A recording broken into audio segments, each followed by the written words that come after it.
ವಲಯವಾರು ಸಂಖ್ಯೆಗಳನ್ನು ಕೊಡ್ತಾ ಇದ್ದೀವಿ. ಏಷ್ಯಾನೆಟ್ ಸುವರ್ಣ ನ್ಯೂಸ್ನ ಸಮೀಕ್ಷೆ ಅಂದರೆ ಕರ್ನಾಟಕ ಕಾತರದಿಂದ ಕಾಯತ್. 2008, 2013, 2018 3 ಚುನಾವಣೆಗಳಲ್ಲಿ ನಮ್ಮ ಸಮೀಕ್ಷೆಗಳ ಅಕ್ಯುರಸಿ ಹೆಂಗಿತ್ತು ಅನ್ನೋದು ನಿಮಗೆ ನೆನಪಿದೆ. ಈ ಕಾರ್ಯಕ್ರಮದ ಆರಂಭದಲ್ಲಿ ಅದನ್ನು ತೋರಿಸಿದ್ದೀವಿ. ನಮ್ಮ ಚುನಾವಣಾ ಸಮೀಕ್ಷೆಗಳ ಕರಾರುವಾಕ್ತನದ ಬಗ್ಗೆ ನ್ಯಾಷನಲ್ ಚಾನೆಲ್ಗಳು ಚರ್ಚೆ ಮಾಡುತ್ತವೆ. ಹಳೆ ಮೈಸೂರು 12 ಬಿಜೆಪಿ, 23 ಕಾಂಗ್ರೆಸ್, 22 ಜೆಡಿಎಸ್ನ ಭವಿಷ್ಯವನ್ನ ಜನ್ ಕಿ ಬಾತ್ ಸರ್ವೆ ನುಡಿತಾ ಇದೆ. ಗ್ರೇಟರ್ ಬೆಂಗಳೂರಿಗೆ ಬರ್ತಾ ಇದ್ದೀವಿ. ಬೆಂಗಳೂರು ನಗರ ಮತ್ತು ಬೆಂಗಳೂರು ಗ್ರಾಮಾಂತರ ಸೇರಿಸಿ ಗ್ರೇಟರ್ ಬೆಂಗಳೂರು ಅಂತ ಕರಿತೀವಿ. 32 ವಿಧಾನಸಭಾ ಕ್ಷೇತ್ರಗಳು ಬರ್ತವೆ.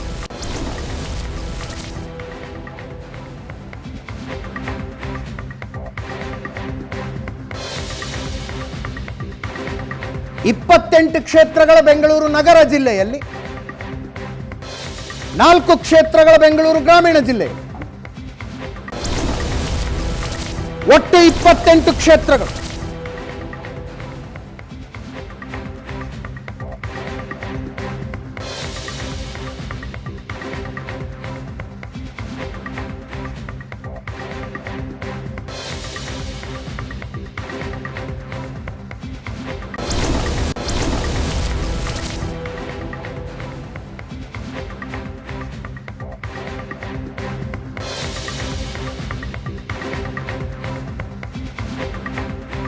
ಬೆಂಗಳೂರು ರಾಜ್ಯದ ರಾಜಧಾನಿ ಒಂದೇ ಅಲ್ಲ, ಪೊಲಿಟಿಕಲಿ ಅತಿ ದೊಡ್ಡ ಜಿಲ್ಲೆ.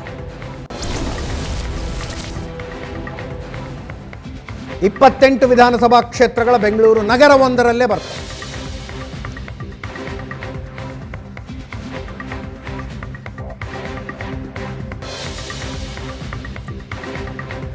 ಬೆಂಗಳೂರನ್ನ ಗೆದ್ದವರಿಗೆ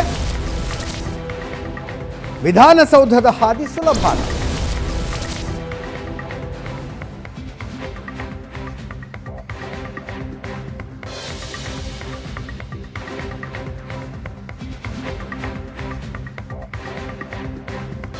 ಬೆಂಗಳೂರಿನ ಸಂಖ್ಯೆಗಳೆಷ್ಟು, ಜನ್ ಕಿ ಬಾತ್ ನುಡಿತಾ ಇರುವ ಭವಿಷ್ಯ ಏನು?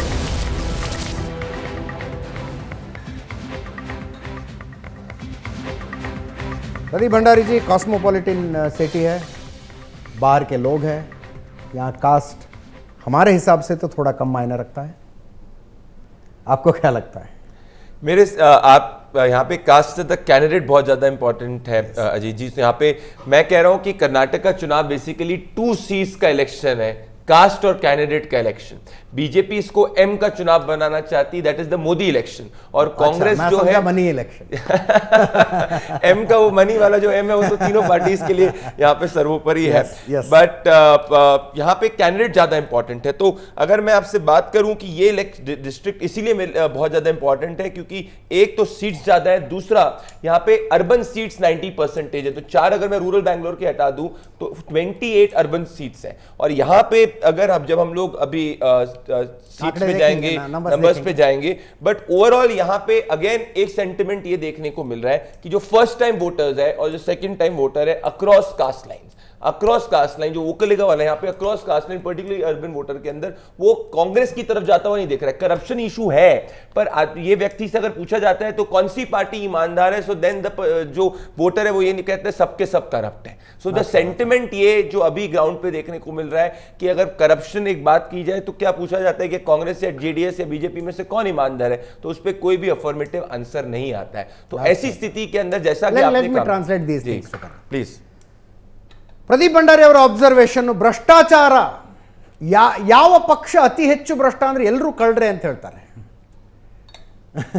ಅಂದರೆ ಮತದಾರ ಅದೊಂದು ಇದೆ, ಏನೋ ನಿರ್ಧಾರಕ್ಕೆ ಬಂದಂಗೆ ಬಂದುಬಿಟ್ಟಿದ್ದಾನೆ, ಎಲ್ಲರೂ ಕಳ್ರೆ ಅವರು ಅಂತ. ಪ್ರದೀಪ್ ಭಂಡಾರಿ ಅವರ ಅಬ್ಸರ್ವೇಷನ್ ಅದು. ಭ್ರಷ್ಟಾಚಾರ ಎಲ್ಲ ಪಕ್ಷಗಳ ಬಗ್ಗೆಯೂ ಸಮಾನ ಬೇಸರ ಬೆಂಗಳೂರಿನಲ್ಲಿದೆ. ಈ ಪಕ್ಷ ಅಥವಾ ಈ ಪಕ್ಷದವರು ಹೆಚ್ಚು ಭ್ರಷ್ಟರು, ಈ ಪಕ್ಷದವರು ಪ್ರಾಮಾಣಿಕರು ಅಂಥ ಅಭಿಪ್ರಾಯ ಏನು ಇಲ್ಲ. ಅದರ ಜೊತೆಗೆ ಮೊದಲ ಮತ್ತು ಎರಡನೆಯ ಸಲದ ಮತದಾರ ಅಂದರೆ ಯುವ ಮತದಾರರು, ಬೇಸಿಕಲಿ ಯುವಕ ಯುವತಿಯರು, ಅವರಿಗೆ ಮೋದಿ ಸೆಳೆತ ಇದೆ. ಅಕ್ರಾಸ್ ಆಲ್ ದ ಕಾಸ್ಟ್ಸ್, ಜಾತಿಯನ್ನು ಮೀರಿದ ಮೋದಿ ಸೆಳೆತ युवा मतदार काणस्ता है अंत. और कुछ ऑब्जर्वेशन?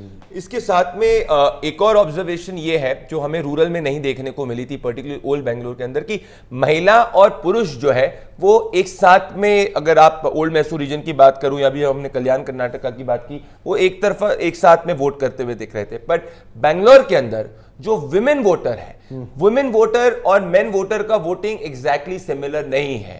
सो महिला जो है यहाँ पे पर्टिकुलरली, अगेन मैं यूथ की जब बात करता हूं, आप ये एक ही घर में भी देख रहे हैं, एक ही घर में जैसे मैं यूपी, अब जैसे प्रशांत जी ने बात की थी यूपी बिहार सब में, पर्टिकुलरली बिहार के अंदर महिलाएं जो हैं वो भले रूरल एरियाज हो, उसमें इंडिविजुअलिस्टिक वोटिंग ट्रेंड बहुत ज्यादा रहता है. तभी नीतीश कुमार एंड बीजेपी को जब पिछला जो चुनाव हुआ था उसमें हम लोग ने कहा था नेक एंड नेक होगा, नेक एंड नेक हुआ था. सो बिकॉज महिलाओं ने एक तरफा वोट जो है एनडीए को पिछले बार डाला था.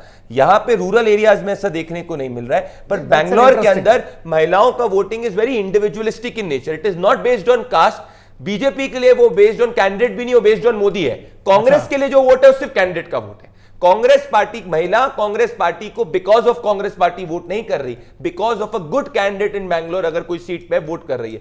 बट महिला बीजेपी को बिकॉज ऑफ कैंडिडेट वोट नहीं कर रही, बिकॉज ऑफ मोदी वोट कर रही है बैंगलोर अर्बन.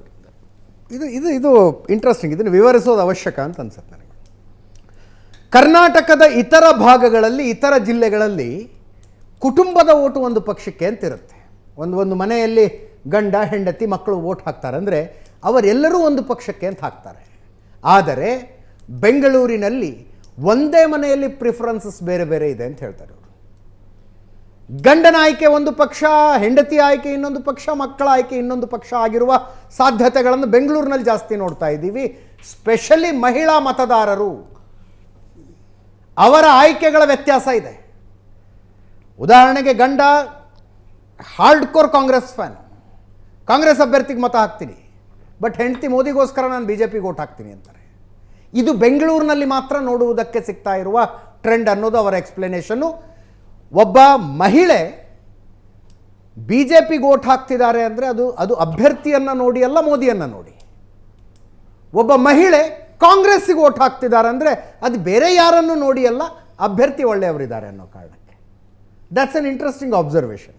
ಬೆಂಗಳೂರು ನಗರದಲ್ಲಿ ಮಹಿಳಾ ಮತದಾರರು ಸ್ವತಂತ್ರ ಆಲೋಚನೆಯ ಮತ ಚಲಾಯಿಸ್ತಾ ಇದ್ದಾರೆ. ಬೇರೆ ಕಡೆಗಳಲ್ಲಿ ಮನೆಯವ್ರ ಜೊತೆ ಚರ್ಚೆ ಆಗುತ್ತೆ ಯಾರಿಗೆ ವೋಟ್ ಹಾಕೋಣ ಅಂತ. ಗಂಡ ಹೇಳ್ತಾನೆ ನಾನು ಇಂಥವ್ರಿಗೆ ವೋಟ್ ಹಾಕ್ತಿದ್ದೀನಿ, ನೀನು ಹಾಕಬೇಕು. ಹೆಂಡತಿ ಆ ಪ್ರಕಾರ ವೋಟ್ ಹಾಕ್ತಾರೆ.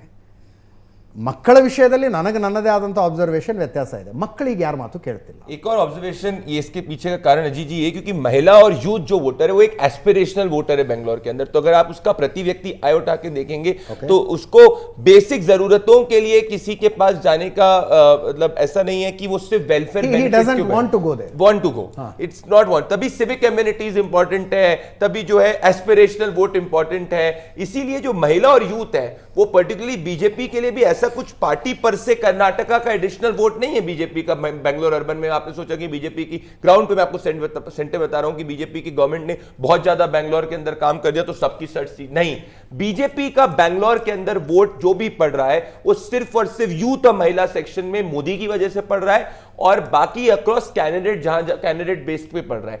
कांग्रेस पार्टी का इशू यहां पे आ जाता है कि सिर्फ जो वोट पड़ रहा है वो कैंडिडेट बेस चल रहा है. तो अगर बीजेपी का कैंडिडेट बैंगलोर की किसी सीट पे खराब है तो वोट कांग्रेस को जाता है या कांग्रेस का जाता है. Have you heard of the promises of the Congress? वो अगर सत्ता में आएंगे तो 200 यूनिट बिजली फ्री मिलेगा. बैंगलोर के लिए वो कुछ नहीं. 2000 रुपए every family is going to get guarantee card in the name of the women, उनके नाम पे आने जा रहा है. उसका कुछ इंपैक्ट ग्राउंड पे नहीं दिखाई दे रहा. Not in the urban areas. मैंने अभी तक जितना बात कर अभी की है, कांग्रेस पार्टी का जो भी वोट है वो लार्जली कैंडिडेट बेस्ड वोट पड़ रहा है, which I can say particularly Bangalore region की मैं बात करूं, इट्स लार्जली कैंडिडेट बेस्ड. तो इसमें जो 2 C's में से caste does not play into that big a factor. यहां पे कैंडिडेट प्ले करता है. कांग्रेस गारंटी के बैंगलोर में मुझे नहीं देखने को. बाहर के अंदर इट्स नॉट, जैसे रिजर्वेशन बीजेपी का मुझे अभी तक नहीं देखते हुए दिख रहा है, वोट शिफ्ट होते हुए दिख रहा है, वैसे ही कांग्रेस की गारंटी बीजेपी वोटर को अभी की स्थिति में शिफ्ट करती हुई नहीं दिख रही है. ब्रॉड नैरेटिव नहीं बन रहा है ना. ಇನ್ನೊಂದ್ಸಲ ಈ ಸರ್ವೆ ಡೇಟ್ ಹೇಳ್ತಾ ಇದ್ದೀನಿ, ಮಾರ್ಚ್ 25ರಿಂದ ಏಪ್ರಿಲ್ 11ರ ತನಕ ಬಿಜೆಪಿಯ ಮೀಸಲಾತಿಯ ಘೋಷಣೆಗಳ ಇಂಪ್ಯಾಕ್ಟ್ ಮತದಾರರ ಮೇಲೆ ಆದಂತೆ ಕಾಣಿಸಲಿಲ್ಲ. ಕಾಂಗ್ರೆಸ್ನ ಗ್ಯಾರಂಟಿ ಘೋಷಣೆಗಳ ಇಂಪ್ಯಾಕ್ಟ್ ಮತದಾರರ ಮೇಲೆ ಆದಂತೆ ಕಾಣಿಸಲಿಲ್ಲ. That is an observation. ಸಂಖ್ಯೆಗಳಿಗೆ ಹೋಗ್ತೀನಿ. ಬೆಂಗಳೂರು, ಗ್ರೇಟರ್ ಬೆಂಗಳೂರು, ಬೆಂಗಳೂರು ನಗರ ಜಿಲ್ಲೆ ಮತ್ತು ಬೆಂಗಳೂರು ಗ್ರಾಮೀಣ ಜಿಲ್ಲೆ, ಒಟ್ಟು 32 ವಿಧಾನಸಭಾ ಕ್ಷೇತ್ರಗಳು. ಬೆಂಗಳೂರು ನಗರ ಒಂದರಲ್ಲೇ 28 ಕ್ಷೇತ್ರಗಳು ಬರ್ತವೆ. ಬೆಂಗಳೂರು ಗ್ರಾಮೀಣ 4 ಕ್ಷೇತ್ರಗಳು ಬರ್ತವೆ. ಮತದಾರರ ಆಯ್ಕೆ ಏನು? ಜನ್ ಕಿ ಬಾತ್ ಮಹಾ ಸಮೀಕ್ಷೆ ಸುವರ್ಣ ನ್ಯೂಸ್ ಎಕ್ಸ್ಕ್ಲೂಸಿವ್ನಲ್ಲಿ ಬೆಂಗಳೂರಿನ ಮತದಾರನ ಒಲವು ಏನು ಕಂಡು ಬರ್ತಾ ಇದೆ? BJP 15 BJP, 14 Congress, JDS 3. ಇದನ್ನು ಸಹ +or-3 ಅಂತ ಓದಿಕೊಳ್ಳಿ. +or-3 ಅಂತ ಓದಿಕೊಳ್ಳಿ. BJP 15, Congress 14, JDS 3.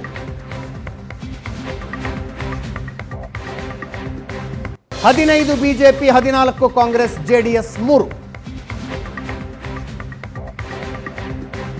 ಈ ಸಂಖ್ಯೆಗಳು ಇನ್ನಷ್ಟು ಚೆನ್ನಾಗಿ ಅರ್ಥ ಆಗೋದು ಕಳೆದ ಸಲದ ನಂಬರ್ ನೋಡಿದಾಗ. ಬಟ್ ಬೆಂಗಳೂರಿನಲ್ಲಿ ಕನ್ಫ್ಯೂಸಿಂಗ್ ಇದೆ, ನಾನು ವಿವರಿಸ್ತೀನಿ. ಕಳೆದ ಸಲ ಬಿಜೆಪಿ 11 ಗೆದ್ದಿತ್ತು, ಕಾಂಗ್ರೆಸ್ 17 ಗೆದ್ದಿತ್ತು, ಜೆಡಿಎಸ್ 4 ಗೆದ್ದಿತ್ತು. ಕಳೆದ ಸಲ 11ರಲ್ಲಿ ಗೆದ್ದಿದ್ದ ಬಿಜೆಪಿ ಈ ಸಲ 15ಕ್ಕೆ ಇರುತ್ತೆ. ಕಳೆದ ಸಲ 17ರಲ್ಲಿ ಗೆದ್ದಿದ್ದ ಕಾಂಗ್ರೆಸ್ ಈ ಸಲ 14ಕ್ಕೆ ಇಳಿಯುತ್ತೆ. ಜೆಡಿಎಸ್ ಕಳೆದ ಸಲ 4ರಲ್ಲಿ ಗೆದ್ದಿತ್ತು, ಈ ಸಲ 3 ಸ್ಥಾನ. ಕಳೆದ ಸಲಕ್ಕೂ ಈ ಸಲಕ್ಕೂ ಮಧ್ಯದಲ್ಲಿ ಆಪರೇಷನ್ ಕಮಲ ಆಗಿದೆ. ಆಪರೇಷನ್ ಕಮಲ ಆಗಿದೆ. 11 ಬಿಜೆಪಿ, ಈಗ 16 ಬಿಜೆಪಿ, 16 ಅಲ್ಲ, ಈಗ ಹಾಲಿ ಸಂಖ್ಯೆ ನಾನು ಹೇಳ್ತಾ ಇದ್ದೆ. ಹಾಲಿ ಸಂಖ್ಯೆ 16 ಬಿಜೆಪಿ ಈಗಿರುವಂತಹ ಸಂಖ್ಯೆ. ಕಾಂಗ್ರೆಸ್ 17, ಈಗ 11. ಜೆಡಿಎಸ್ 4 ಕಳೆದ ಸಲ ಗೆದ್ದಿತ್ತು. ಕಳೆದ ಸಲ ಗೆದ್ದಿದ್ದು 4, ಈಗ 3 ಇದೆ. ಗೋಪಾಲಯ್ಯ ಹೋದ ನಂತರ ಆ ಲೆಕ್ಕಾಚಾರದಲ್ಲಿ ನೋಡಿದ್ರೆ ಹಾಲಿ ಬಲಾಬಲವನ್ನು ಉಳಿಸಿಕೊಳ್ತಾರೆ. ಈಗ ಯಾರ್ಯಾರು ಯಾವ್ಯಾವ ಕ್ಷೇತ್ರದಲ್ಲಿದ್ದಾರೋ ಆ ಕ್ಷೇತ್ರಗಳನ್ನು ವಾಪಸ್ ಗೆದ್ದುಕೊಳ್ತಾರೆ.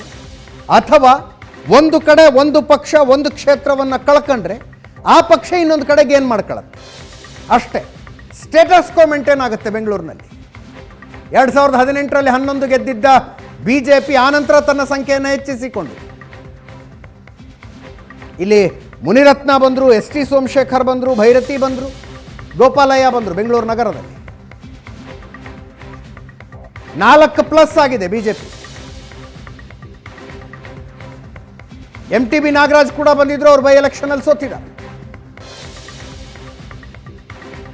ಅವರನ್ನು ಸೋಲಿಸಿದ ಶರತ್ ಬಚ್ಚೇಗೌಡ ಈಗ ಕಾಂಗ್ರೆಸ್ನಲ್ಲಿದ್ದಾರೆ.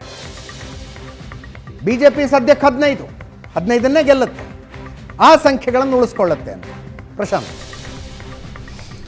ಅಜಿತ್, ನನಗನ್ಸುತ್ತೆ ನೋಡಿ, ಬಿ ಜೆ ಪಿಗೆ ಕಳೆದ ಬಾರಿ ಆಪರೇಷನ್ ಕಮಲದ ನಂತರ ಬಂದಿರತಕ್ಕಂಥ ಶಾಸಕರು ಯಾರಿದ್ದಾರೆ, ಎಸ್ ಟಿ ಸೋಮಶೇಖರ್, ಗೋಪಾಲಯ್ಯ, ಮುನಿರತ್ನ, ಭೈರತಿ ಬಸವರಾಜ್, ಇವರು ಬಹುತೇಕ ಗೆಲ್ಲುವ ಸಾಧ್ಯತೆಗಳು ಹೆಚ್ಚಾಗಿರೋದ್ರಿಂದ ಬೆಂಗಳೂರು ನಗರ ಭಾಗದಲ್ಲಿ ಬಿ ಜೆ ಪಿಗೂ 4 ಪೈಕಿ ಒಬ್ಬರ ಬಗ್ಗೆ ಏನೋ ಒಂದು ಅಂದರೆ ಸೋಮಶೇಖರ್ದೊಂದು ಫೈಟ್ ಇದೆ. ಓಕೆ, ನೀವು ಹೆಸರುಗಳನ್ನು ಎಷ್ಟು ಧೈರ್ಯವಾಗಿ ಹೇಳ್ತೀರಪ್ಪ, ನಮಗೇನೋ ಗೊತ್ತಾಗಿಲ್ಲ. ಓಕೆ, ಫೈಟ್ ಇದೆ ಅನ್ನೋದನ್ನ ಹೇಳಕ್ಕೆ. ಫೈಟ್ ಇದೆ ಎಸ್. ಆ ಕಾರಣ ನನಗೊಂದು ಅನಿಸುತ್ತೆ, ಬೆಂಗಳೂರು ನಗರದಲ್ಲಿ ಈ ಬಾರಿಯೂ ಕೂಡ ಯಾವ ಅಭ್ಯರ್ಥಿ ಎಲ್ಲಿ ಸ್ಟ್ರಾಂಗ್ ಇದ್ದಾರೋ ಅವ್ರು ಗೆಲ್ತಕ್ಕಂಥ ಸಾಧ್ಯತೆಗಳು ಜಾಸ್ತಿ ಇರುತ್ತೆ. ಈಗ ಅಶ್ವಥ್ ನಾರಾಯಣ್, ಅಶೋಕ್, ರವಿ ಸುಬ್ರಹ್ಮಣ್ಯ ಸೆಟ್ ಆಗಿದ್ದಾರೆ ಅವರು, ಅಂದರೆ ಸಂಸ್ಥಾನಗಳು ನಿರ್ಮಾಣ ಆಗಿದ್ದಾವೆ ಅಂತ ಹೇಳ್ತೀನಿ. ಹ್ಯಾರಿಸ್, ಜಾರ್ಜ್, SR ವಿಶ್ವನಾಥ್, ಇವರೆಲ್ಲರೂ ಕೂಡ ಅಂದರೆ ಕಾಂಗ್ರೆಸ್, ಈಗ ದಿನೇಶ್ ಗುಂಡೂರಾವ್, ಇವೆಲ್ಲವೂ ಕೂಡ ಗೆಲ್ತಕ್ಕಂಥ ಒಂದು ಇಮೇಜ್ ಇರ್ತಕ್ಕಂಥವ್ರು. ಆದರೆ ಓಪನ್ ಆಗ್ತಕ್ಕಂಥ ಸೀಟ್ಗಳು ಯಾವುವು ಅಂತಕ್ಕಂಥದ್ದು ನೋಡಿದಾಗ ಹೆಬ್ಬಾಳ, ಹೆಬ್ಬಾಳದಲ್ಲಿ ಒಂದು ವೇಳೆ ಬಿ ಜೆ ಪಿ ಕಟ್ಟಾ ಕುಟುಂಬಕ್ಕೆ ಕೊಟ್ಟರೆ ಕೊನೆಯ ಗಳಿಗೆಯಲ್ಲಿ ಒಂದು ಫೈಟ್ ಆಗುತ್ತೆ. ಭೈರತಿ ಸುರೇಶ್ ವರ್ಸಸ್ ಕಟ್ಟಾಲ್. ಭೈರತಿ ಕೋವಿಡ್ನಲ್ಲಿ ತುಂಬ ಚೆನ್ನಾಗಿ ಕೆಲಸ ಮಾಡಿದ್ದಾರೆ, ಆದರೆ ಕಟ್ಟಾಗ ಒಂದು ಫೈಟ್ ಕೊಡುವ ಸಾಮರ್ಥ್ಯ ಇದೆ. ಜಯನಗರ ಸೀಟ್ ಕೂಡ ಈಗ ಲೋಕಲಲ್ಲಿ ರಾಮಮೂರ್ತಿಗೆ ಟಿಕೆಟ್ ಕೊಟ್ಟಿರೋದ್ರಿಂದ ಲೋಕಲ್ ಕಾರ್ಪೊರೇಟರ್, ಉಳಿದವರು ಬಿ ಜೆ ಪಿಯವರು ಏನು ಮಾಡ್ತಾರೆ ಅಂತಕ್ಕಂಥದ್ದು ನೋಡಬೇಕು. ಆದರೆ ಫೈಟ್ ಕೂಡ ಆಗ್ಬೋದಾಗಿರ್ತಕ್ಕಂಥ ಕ್ಷೇತ್ರ ಬ್ಯಾಟ್ರಾಯನ್ಪುರ ಕಳೆದ ಬಾರಿ ಕೃಷ್ಣ ಬೈರೇಗೌಡರು ಕೇವಲ 2,000 ಮತಗಳ ಅಂತರದಿಂದ ಬ್ಯಾಟ್ರಾಯನ್ಪುರದಲ್ಲಿ ಗೆದ್ದಿದ್ರು. ಈ ಬಾರಿ ಯಡಿಯೂರಪ್ಪನವ್ರು ತಮ್ಮೇಶ್ ಗೌಡಗೆ ಟಿಕೆಟ್ ಕೊಡಿಸಿದ್ದಾರೆ.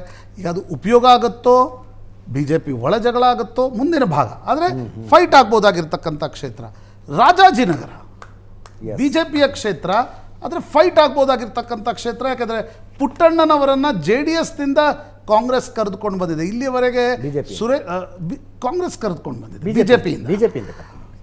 ಇಲ್ಲಿಯವರೆಗೆ ಏನಾಗ್ತಾ ಇತ್ತು ಅಂತಂದರೆ ಕಾಂಗ್ರೆಸ್ ಮಹಿಳಾ ಅಭ್ಯರ್ಥಿಗಳಿಗೆ ಕೊಡ್ತು, ಒಂದು ಸಲ ಮಂಜುಳಾ ನಾಯ್ಡು ಕೊಟ್ಟರು, ಒಂದು ಸಲ ಪದ್ಮಾವತಿಗೆ ಕೊಟ್ಟರು.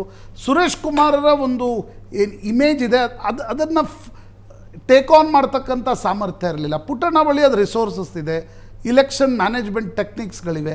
ಹೀಗಾಗಿ ಫೈಟ್ ಆಗ್ಬೋದಾಗಿರ್ತಕ್ಕಂಥ ಕ್ಷೇತ್ರ ಮಹದೇವಪುರ, ಅದು BJP ಬಳಿ ಇದೆ. ಅಲ್ಲಿ BJP ತನ್ನ ಕ್ಯಾಂಡಿಡೇಟನ್ನು ಚೇಂಜ್ ಮಾಡ್ತಾ ಇದೆ. ಲಿಂಬಾವಳಿ ಅವರಿಗೆ ಟಿಕೆಟ್ ಘೋಷಣೆ ಆಗಿಲ್ಲ. ಕಾಸ್ಮೋಪಾಲಿಟನ್ ಕ್ಷೇತ್ರ ಮಹದೇವಪುರ ಹೌದು, ಆದರೆ ಅಭ್ಯರ್ಥಿಗಳು ಬದಲಾದಾಗ ಏನೇನಾಗತ್ತೆ ಅಂತಕ್ಕಂಥದ್ದು ಹೇಳಲಿಕ್ಕೆ ಸಾಧ್ಯ ಇಲ್ಲ. ಮಾಗಡಿ ಅಗೇನ್ ಫೈಟ್ ಆಗ್ಬೋದು. ಕಳೆದ ಬಾರಿ JDS ಗೆದ್ದಿತ್ತಲ್ಲಿ ಮಂಜು, ಆದರೆ ಈ ಬಾರಿ ಮತ್ತೆ ಬಾಲಕೃಷ್ಣ ಅವ್ರು ಕಾಂಗ್ರೆಸ್ ಟಿಕೆಟ್. ಮಾಗಡಿ ಬರಲ್ಲ, ಗೋವಿಂದರಾಜನಗರ ಕೂಡ ಫೈಟ್ ಆಗ್ಬೋದಾಗಿರ್ತಕ್ಕಂಥ ಒಂದು ಕ್ಷೇತ್ರ. ಯಾಕಂದ್ರೆ ಅಲ್ಲಿ ವರ್ಣಾಗ್ ಹೋಗಿದ್ದಾರೆ. ಅಲ್ಲಿ ಯಾರಿಗೆ ಟಿಕೆಟ್ ಕೊಡ್ತಾರೆ ಅನ್ನೋದು BJPಯ ಒಳ ಜಗಳ ಹೆಚ್ಚಿಸ್ಬೋದು. ಪ್ರಿಯಾ ಕೃಷ್ಣ ಈಗಾಗಲೇ ಕಾಂಗ್ರೆಸ್ ಕ್ಯಾಂಡಿಡೇಟ್ ಆಗಿದ್ದಾರೆ. ಹೀಗಾಗಿ ಈ ಕ್ಷೇತ್ರಗಳಲ್ಲಿ ಯಾರು ಕ್ಷೇತ್ರ ಹೇಳಿದ್ರೆ ನೀವು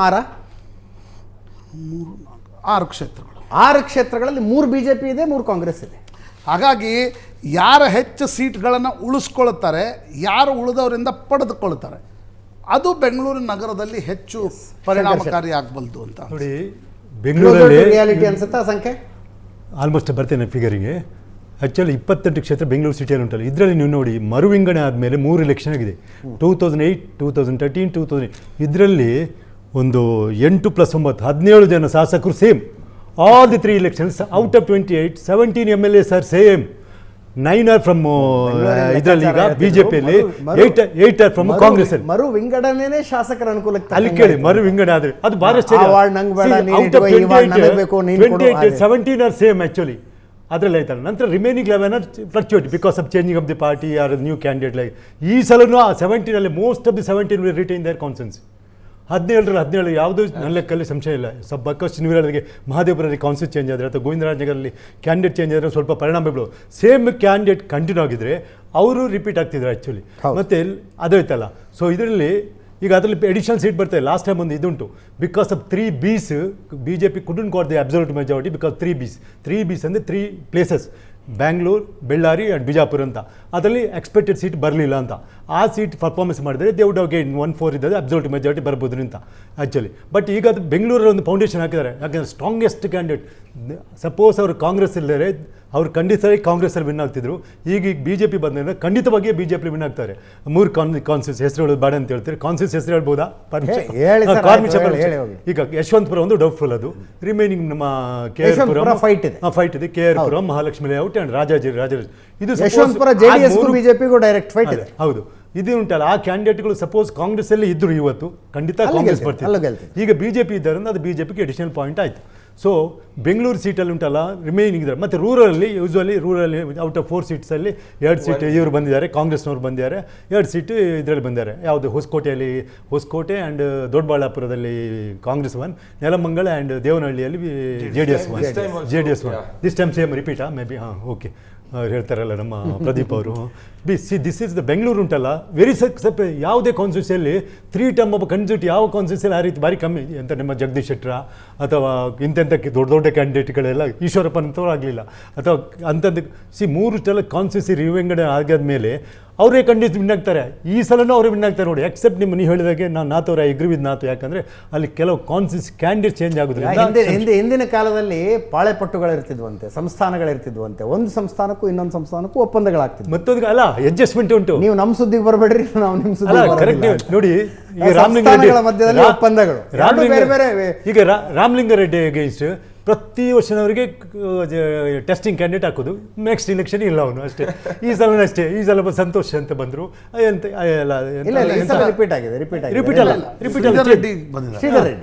Sridhar Reddy is new candidate. ಈಗ ಶ್ರೀಧರ್ ರೆಡ್ಡಿ ಹಾಗೆ ಪ್ರತಿ ಸಲ ಅಷ್ಟೇ. ನೀವು ಸರ್ವಜ್ಞನಗರದಲ್ಲಿ ನೋಡಿ ಪ್ರತಿ ಸಲ ಕ್ಯಾಂಡಿಡೇಟ್ ಚೇಂಜ್ ಆಗ್ತಾ ಇರೋದು, ಅರ್ಥ ಆಯ್ತಲ್ಲ. ಸೊ ಅದಕ್ಕೆ ಒಂದು ಫರ್ಮ್ ಅಂತ ಕಾನ್ಸೆನ್ಸ್ ಎಲ್ಲ ಇದೇ ಇರೋದೇ ಇಲ್ಲ. ಈ ಸಲ ಕಟ್ಟನ್ನು ಕೊಟ್ಟರೆ ಅಟ್ಲೀಸ್ಟ್ ಅಲ್ಲಿ ಫೈಟ್ ಆಗ್ತಿರ್ತೇನೆ, ಈಗ ಕಟ್ಟನಿಗೂ ಡೌಟ್ ಅಂತಾಗಿದೆ. ಸೊ ಅದೇನೋ ನೀವು ಹೇಳಿದಾಗ ಒಂಥರ ಅಡ್ಜಸ್ಟ್ಮೆಂಟ್ ಇರಬೇಕು. ಈ ಸಲ ಸಹ ನಾನು ಬರ್ದು ಇದ್ದುಕೊಳ್ಳಿ, ನೀವು 9-17 ಜನ ಸಿಟ್ಟಿಂಗ್ ಇದ್ದಾರಲ್ಲ, ಅವ್ರು ಚೇಂಜ್ ಆದರೆ ಹೋಯ್ತಲ್ಲ, ಚೇಂಜ್ ಎಲ್ಲ ಅವ್ರು ರಿಪೀಟ್ ಆಗ್ತಾರೆ. ರಿಮೈನಿಂಗ್ ಇದರಲ್ಲಿ 11 ಕಾನ್ಸೆನ್ಸ್ ಎಲ್ಲ ಫೈಟ್ ಇದೆ ಅಲ್ಲಿ. ಅದು ಫೈಟ್ ಇದರಲ್ಲಿ ಲಾಸ್ಟ್ ಟೈಮ್ ಅದಕ್ಕಿಂತ ಈ ಸಲ ಸ್ವಲ್ಪ ಗೇನ್ ಆಗ್ಬೋದು, ಕಾಂಗ್ರೆಸ್ ಗೇನ್. ಬಟ್ ಇವ್ರು ಹೇಳಿದಾಗ ಕಮಿಂಗ್ ಟು ದಿ ಇದು ಪಾಯಿಂಟ್, ಅವ್ರು ಹೇಳಿದಾಗೆ ಇಲ್ಲಿ ಕ್ಯಾಂಡಿಡೇಟ್ ಇಸ್ ವೆರಿ ಇಂಪಾರ್ಟೆಂಟ್. ಇವ್ರು ಹೇಳಿದ್ರಲ್ಲ candidate as mister Pradeep told, it is candidate ಮೇಲೆ ಓಟ್ ಆಗಿ. ಮತ್ತು ಕರಪ್ಷನ್ ಬಗ್ಗೆ ನೀವು ಹೇಳಿದ ಕರೆಕ್ಟ್. ರೂರಲಲ್ಲಿ 40% ಕಮೆಂಟ್ ಉಂಟಲ್ಲ, ಅದು ಇಫೆಕ್ಟ್ ಅದು ಸಿಟಿಯಲ್ಲಾಗಿಲ್ಲ. ಬಟ್ ಪ್ರೈಸ್ ರೈಸ್ ಸ್ವಲ್ಪ ಮಟ್ಟಿಗೆ ಎಫೆಕ್ಟ್ ಆಗಿದೆ. Downtrodden and poor and mid class ಪೀಪಲ್ಗೆ price rise might have affected ಅಷ್ಟೇ. ಸೊ ಕಾಸ್ಟ್ ಮೇಲೆ ಇಲ್ಲಿ ಕಾಸ್ಟ್ ಮೇಲೆ ಅಷ್ಟೊಂದು ಓಟ್ ಅಲ್ಲ. ಮೋರ್ ಓವರ್ BJPಗೆ ದೊಡ್ಡ ಬೆನಿಫಿಟ್ ಏನು ಗೊತ್ತಾ, cosmopolitan. Because of North Indian people know, the particularly Marwadi community, they are one-sided, they are voting for BJP. That is the more advantage. Particularly in old Bangalore regions. Old are in the city also. You go for Chickpet or your Jayanagar or anywhere you go. Wherever the Marwadi's existence is there, they vote for BJP. Avrige main vote bank ಇಲ್ಲಿ ಏನು ಗೊತ್ತಾ, cost ನೋಡ್ಲಿಕ್ಕೆ ಹೋದರೆ ಅವ್ರ main vote bank BJPಗೆ Bengaluru city ಯಾವುದಂದ್ರೆ Marwadis actually. ಮತ್ತು ಇವರಿಗೆಲ್ಲ ಒಕ್ಕಲಿಗರು ವಲಸಿಗರು ಅಂತ ಅಲ್ಲ, ಮಾರ್ವಾಡಿ ಸ್ಮಾಲ್ ಕಮ್ಯುನಿಟಿ ಅಲ್ಲಲ್ಲ. ಬಟ್ ಮೆಜಾರಿಟಿ ಇದ್ದಾರೆ ಸಿಟಿ ಒಳಗೆ, ಭಾರಿ ಜನ ಅವರು ಬಂದಿದ್ದಾರೆ. ಅವರು ಮಾರ್ವಾಡಿಗಳು ಹೌದಲ್ವ. ಮತ್ತು ಯಾರ ಹತ್ರ ಕೇಳಿದ್ರು ಬಿಸ್ನೆಸ್ ಕ್ಲಾಸ್ ಹೇಳೋದು ನಾವು ಮಾರ್ವಾಡಿಗಳು ಅಂತ ಹೇಳ್ತಾರೆ. ಮಾರ್ವಾಡಿ ಸರ್. ಮತ್ತೆ ಲೇಬರ್ ಇಂಟ್ರೆಸ್ಟಿಂಗ್ ಫೀಚರ್ ಗಮನಿಸಿ, ನೀವು ಆಗಲೇ ಹೇಳ್ತಾ ಇದ್ರಿ ಇಲ್ಲ ಪಾಳೆಗಾರರು ಅಂತ. ಆ ಪಾಳೆಗಾರರು ಕರ್ನಾಟಕದ ರಾಜರಾಗ್ಲಿಕ್ಕೆ ಸಾಧ್ಯ ಆಗಲ್ಲ. ಎಸ್, ಆರ್ ಅಶೋಕ್ ಇರಲಿ, ಅಶ್ವಥ್ ನಾರಾಯಣ್ ಇರಲಿ, DCM ಮಾಡ್ತು BJP. ಆದ್ರೆ ಅವರು ಒಕ್ಕಲಿಗರ ನಾಯಕರಾಗ್ಲಿಕ್ಕೆ ಸಾಧ್ಯ. ರಾಜರಾಜೇಶ್ವರಿ ನಗರ ಗೇಟ್ ದಾಟಿದ್ರೆ ಅವ್ರು ಏನೂ ಅಲ್ಲ ಅಂತ. ಈ ಕಡೆ ಒಳಗೆ ಬಂದಮೇಲೆ ಎಲ್ಲವೂ ಆಗಿರಬಹುದು. ಮೈಸೂರು ಕಡೆ ರಾಜರಾಜೇಶ್ವರಿ ನಗರ ಗೇಟ್ ದಾಟಿದ್ರೆ, ಈ ಕಡೆ ಹಿಂಗೆ ನೆಲಮಂಗಲ ದಾಟಿದ್ರೆ ನೋಡಿ, ಈ ಕಡೆ ವೈಟ್ ಫೀಲ್ಡ್ ದಾಟ ಆ ಕಡೆ ಹೋದ್ರೆ ಅತ್ಯಂತ ಸುಶಿಕ್ಷಿತ. ಸರ್ ಬಂದೇರಿ ನನಗೆ ಒಂದು ಸಣ್ಣ ಬ್ರೇಕ್ ತಗೊಳ್ಳೇಬೇಕಾಗಿದೆ. ಬ್ರೇಕ್ ತಗೊಂಡು